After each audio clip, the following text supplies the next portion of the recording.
Commander Michael Torres stood in the observation deck of the United Earth Space Command, gazing at the sprawling shipyards below. The cold metal frames and the hum of industry filled the air as the final touches were applied to the GDS Indomitable. The warship, gleaming under the artificial lights, was unlike anything Earth had built before. "Quite the sight, isn't she?" remarked Admiral Hayes, joining Torres at the window. "She's more than that," Torres replied, turning to face his superior. "She's a leap forward. How's the crew shaping up? Top of their class? Every single one. They're eager to see what she can do." Torres nodded, his mind racing with the possibilities. "And they'll have their chance soon. The Indomitable is not just another ship. She's the first of her kind. If the scouts are out there, we'll find them." Hayes clapped him on the shoulder. "That's the spirit. Let's hope it doesn't come to that, though. Galactic Empire's been quiet, too quiet." Torres smiled grimly. "Quiet doesn't mean peaceful, Admiral. It's better we find them before they find us." As they spoke, a technician approached. "Commander, the Indomitable is ready for her maiden voyage. All systems operational, awaiting your command." "Thank you, Ensign," Torres said. "Admiral, shall we?" Together, they descended to the docks where the Indomitable awaited. The crew stood at attention as Torres and Hayes boarded, the air thick with anticipation. Inside the bridge, Torres took his place at the command center. "Engage primary engines," he ordered, his voice calm yet authoritative. As the engines thrummed to life, the main screen flickered on, displaying the vast expanse of space ahead. "Set course for the Epsilon sector," Torres continued. "Scan for any unidentified signals." "Sir, we're picking up something," the navigation officer reported. "It's faint but getting stronger." Torres leaned forward. "On screen. Let's see what's out there." The image sharpened, revealing a small cluster of objects moving towards their position. Unidentified vessels, possibly scouts. They're not broadcasting any identification signals. Hayes frowned. Could be smugglers or worse, scouts from the Empire. "We'll know soon enough." Torres turned to his communications officer. "Open a channel. Let's try to hail them." Static filled the bridge as they awaited a response. After a tense moment, the static cleared, but no voice came through, only a cold silence. "They're not responding," the officer confirmed. Torres's eyes hardened. "Red alert. All hands, prepare for a possible engagement. We need to know who they are and what they want. If they won't talk, we'll have to make them." As the unidentified ships drew closer, the crew of the Indomitable braced themselves, ready to defend Earth's sovereignty, unaware that this encounter would set the stage for a conflict greater than any they had imagined. The tension aboard the GDS Indomitable escalated as the unknown vessels approached, their silhouettes growing more distinct against the backdrop of stars. Commander Torres observed the screen intently, his crew ready at their stations. "Any change in their course or communications?" Torres asked, his voice steady despite the rising stakes. "Negative, sir. They're maintaining their trajectory towards us." Still no response to our hails. The communications officer reported back. Torres nodded, assessing the situation. "Tactical, give me options." The tactical officer, Lieutenant Mara, highlighted their choices on the main screen. "We can try to evade and gather more data, or confront them directly. Given their silence, I recommend preparing for a defensive engagement." "Agreed. Prepare all defensive systems, and keep our weapons on standby. Let's not fire unless fired upon, but be ready for any scenario," Torres instructed, his command clear and decisive. As the Indomitable maneuvered into a defensive position, the alien vessels suddenly altered their approach, spreading out in a flanking maneuver. "They're splitting up, sir, trying to surround us," the navigator pointed out, tension evident in his voice. "Keep us centered. Rotate shields to cover their approach angles." "Let's not give them an easy target," Torres responded, directing the ship with experienced precision. Suddenly, a bright beam of light shot out from one of the approaching vessels, striking the Indomitable's forward shield. The ship shuddered slightly under the impact. "We've been fired upon. Shields holding at 90%. The shield operator called out. "Return fire, but target their engines only. I want them disabled, not destroyed," Torres commanded, seeking to de-escalate the situation while maintaining their defensive posture. The Indomitable responded with precise bursts of plasma fire, striking one of the alien vessels and crippling its propulsion. The other ships paused, perhaps re-evaluating their opponent. "Sir, one ship disabled. The others are holding back," Lieutenant Marr reported. "Good. Open a channel again. Broadcast on all frequencies," Torres said, hoping for a breakthrough. "This is Commander Michael Torres of the Earth vessel Indomitable. We have disabled one of your ships in self-defense. Cease your attack and identify yourselves. We do not wish for further conflict." A crackle of static filled the bridge. Then a voice, modulated and unfamiliar, responded. "This is Captain Rawl of the Galactic Empire Survey Fleet. You have attacked a peaceful mission. Stand down and prepare to be boarded." Torres exchanged a glance with his officers, the gravity of the situation dawning on them. They were dealing with the Galactic Empire, whose reach and rules were often enforced with an iron fist. "Captain Rawl, we acted in self-defense. Your ships approached with no identification and opened fire. We are prepared to defend ourselves, but prefer to resolve this peacefully. What is your mission in this sector?" Torres kept his tone firm yet diplomatic. "We are surveying unclaimed territories as per the rights granted by the Galactic Council. Your aggression has been noted. We will report this incident to our superiors," Rawl replied, his tone icy. "Understood. But Earth is not unclaimed territory, nor are the sectors surrounding it. You are in our space. Withdraw your ships, and we can discuss this diplomatically," Torres countered, standing his ground. There was a pause, a moment of tension where the outcome hung in balance. Then Captain Rawl responded. "We are withdrawing for now, but this is not over, Earth Commander." As the alien ships retreated, Torres sighed, relieved yet wary. "Stay alert, everyone. This might be just the beginning." The crew of the Indomitable watched as the vessels disappeared from their sensors, aware that the brief encounter might have broader implications for Earth's place in the galaxy. In the aftermath of the skirmish, the Galactic Empire's reaction was swift and unforgiving. News of the encounter, distorted by Captain Rawl's report, painted the Earth fleet as aggressive and dangerous.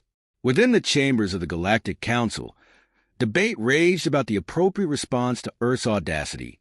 Commander Torres, now back at Earth Space Command headquarters, stood before a holographic map of the galaxy with his advisors and strategists. "Reports indicate that the Empire is amassing a fleet at the edge of our solar system," stated General Alden, his voice grim. "It seems they're preparing for a full-scale invasion." Torres, his jaw set, analyzed the projections and fleet movements. "Their response is excessive. We disabled one ship in self-defense, and now they're bringing an armada." Admiral Hayes, present via a live feed, chimed in. "It's intimidation, Michael. They want to make an example out of us. But we've shown that we can hold our own. It's time to prepare for the worst. We'll need to utilize every resource available." The Indomitable performed well, but one ship won't stop an armada, Torres acknowledged, turning to face his team. "It's time we expedited the production of more ships based on the Indomitable's design." "Agreed," replied Dr. Lena Zhou, the chief engineer. "I'll coordinate with the shipyards. We can have 2 more destroyers ready for combat trials within weeks." "And the diplomatic angle?" inquired Lieutenant Mara, always looking for non-combative solutions. "We keep trying," Torres responded, "but prepare for a negative outcome. I don't expect the Empire to back down easily."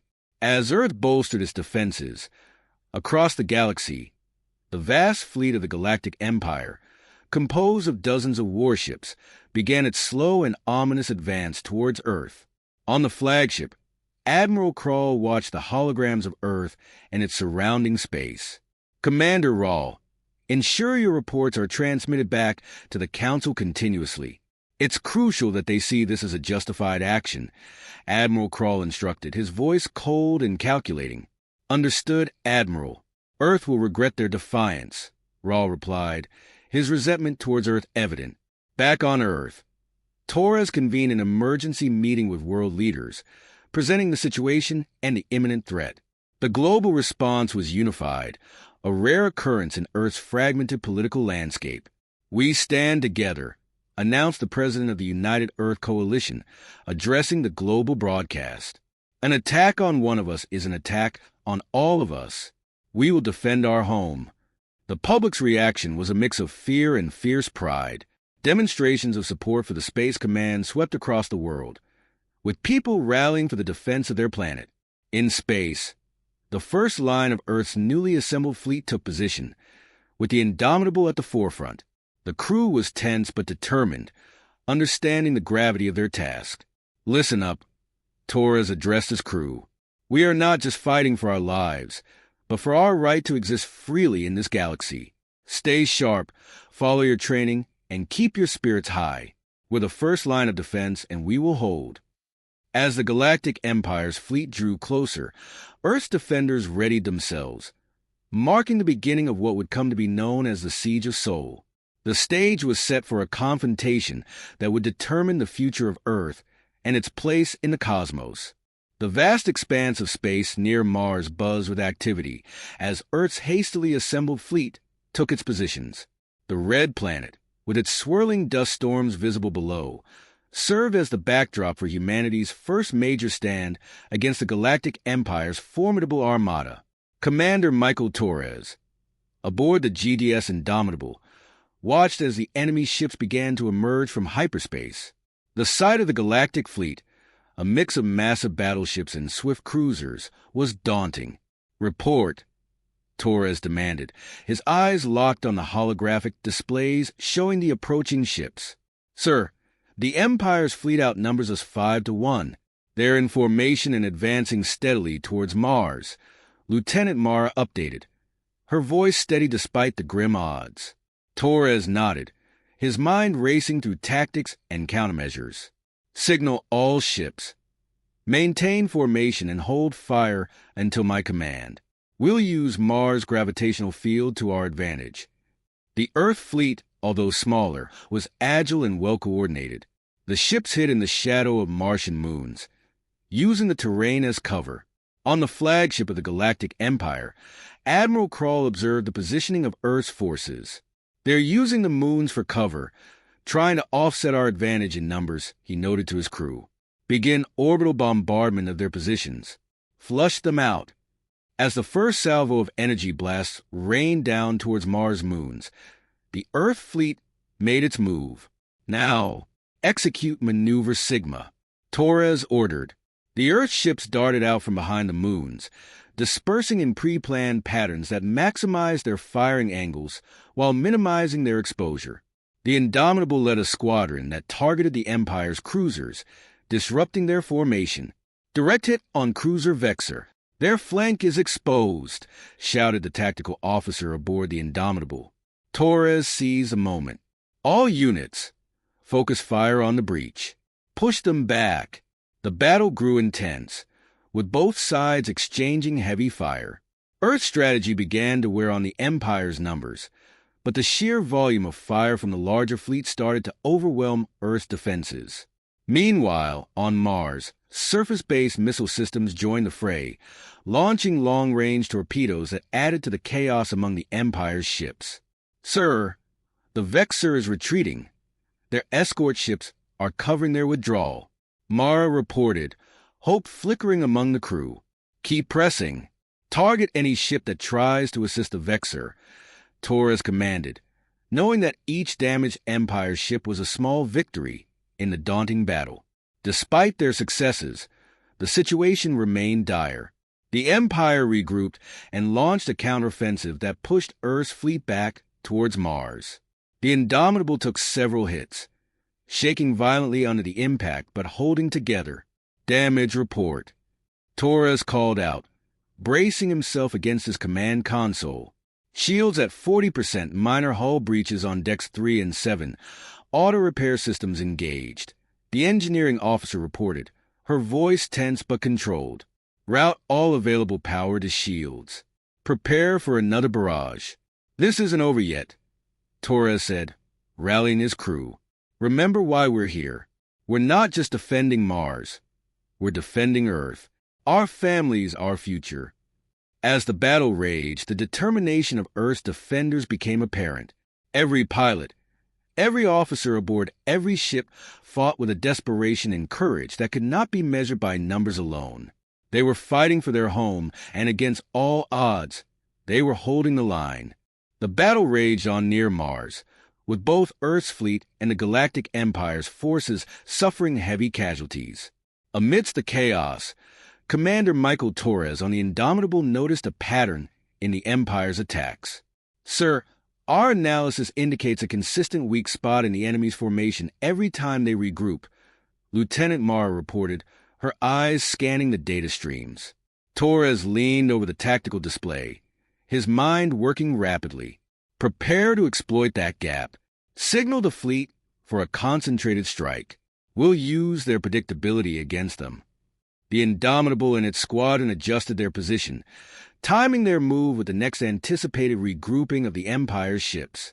As the gap appeared, Earth's forces launched a fierce assault, their coordinated fire overwhelming the momentarily disorganized Empire ships. Direct hits across multiple enemy vessels. Their forward line is breaking, shouted the tactical officer, the excitement palpable in his voice. Torres nodded, a grim satisfaction in his eyes. Maintain pressure. All ships. Advance and keep them disoriented. As the Earth fleet pressed forward, exploiting the opening they had created, a message from Earth's Surface Command came through. Commander Torres, we've identified a secondary weak point in the enemy's battle armor, exposed during their hull repair sequences. We're transmitting targeting data now. Excellent work. Integrate the data into our firing solutions, Torres commanded. The Earth fleet adjusted their weapon systems, targeting the newly discovered vulnerabilities. This new information turned the tide. With precise strikes, the Earth ships inflicted critical damage on several more of the Empire's key vessels, forcing them into a defensive posture. Admiral Krall aboard the Empire's flagship watched in fury as his fleet faltered. Regroup and fortify positions. We underestimated their capabilities, he barked orders, his voice echoing through the command deck. Meanwhile, Torres kept his focus, knowing well that the battle was far from over. This battle will be won not just by fire, but by wit. Continue to analyze their tactics and adapt, he instructed his crew.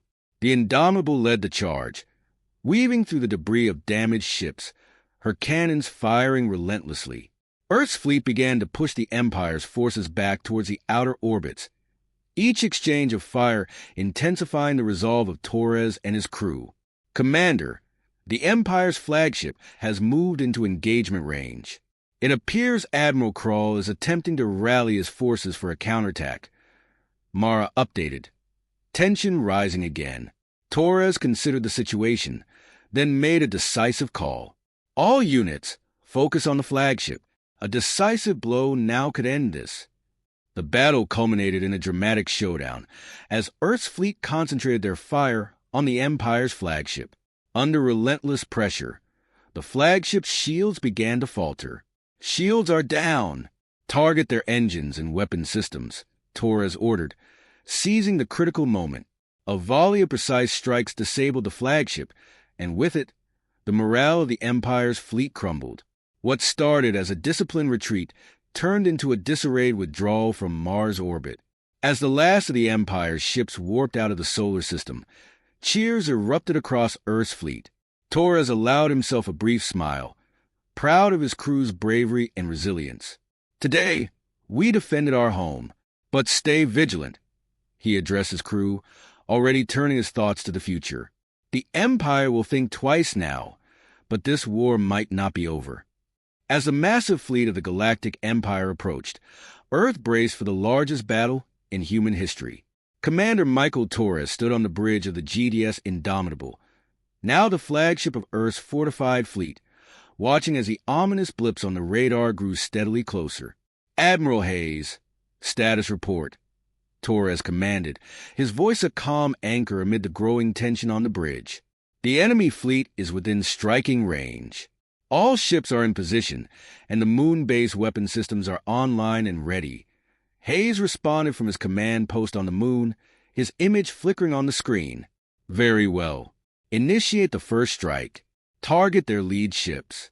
Let's test our new capabilities," Torres ordered, confidence bolstered by their enhanced arsenal. The first volleys of advanced plasma cannons roared through space, striking the leading ships of the Empire's fleet with unprecedented force. Shields that once would have easily absorbed the attacks now flickered and failed under the onslaught of Earth's new weaponry. A cheer erupted on the bridge as they watched the enemy's lead ship reel from the impact, but Torres remained focused. "Maintain fire, launch fighters, and let's give them everything we've got." Fighters swarmed from the belly of Earth's carriers, darting towards the enemy in tight formations. The battle escalated rapidly, with both sides exchanging devastating blows. However, Earth's upgraded weapons and shields turned what would have been a desperate defense into a balanced engagement. Admiral Krall on the Galactic Empire's command ship watched in disbelief as his fleet struggled to gain the upper hand.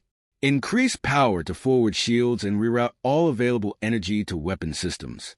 We cannot falter here," he barked, frustration evident in his voice. Back on Earth, Torres received an update from his tactical team. "Commander, the Empire is trying to flank us using their destroyers. Should we engage?" "Redirect Group B to intercept.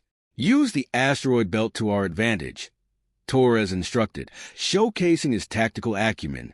As the battle raged, the people of Earth watched the skies, knowing that the very fate of their planet hung in the balance. The unified will of humanity fueled the efforts of every pilot and soldier in space. Several hours into the conflict, a crucial report came in. "Sir, we've breached the hull of the Empire's flagship. Their defenses are down 40%, reported Lieutenant Mara. "Focus all fire on the flagship. This ends now," Torres decided, sensing the turning point of the battle. As concentrated fire from Earth's fleet pummeled the Empire's flagship, its structural integrity began to falter. Within minutes, the mighty ship was adrift, its power systems failing. Seeing their flagship disabled, the morale of the Empire's fleet crumbled, and their formation began to break. Admiral Krall, in a final act of defiance, ordered a retreat, broadcasting his concession. "This battle is lost. Retreat and regroup." Cheers and shouts of victory echoed through the Indomitable and across Earth. Torres, feeling a profound relief mixed with exhaustion, addressed his crew. "Today, we defended not just our world, but our right to exist as equals in this galaxy. Be proud, for this victory is not just for Earth, but for the spirit of humanity." The battle had ended, but as the Galactic Empire's ships withdrew, it was clear that Earth had forever changed its standing in the universe. The planet was no longer an underestimated backwater, but a formidable force to be reckoned with. As the fleet returned home, a new era of hope and rebuilding awaited, with Earth now vigilant and stronger than ever. The dust of battle settled, and Earth's skies returned to a peaceful glow as the last of the Galactic Empire's ships vanished from view. Commander Michael Torres stood on the observation deck of the GDS Indomitable, his gaze cast out to the stars that had once seemed so threatening.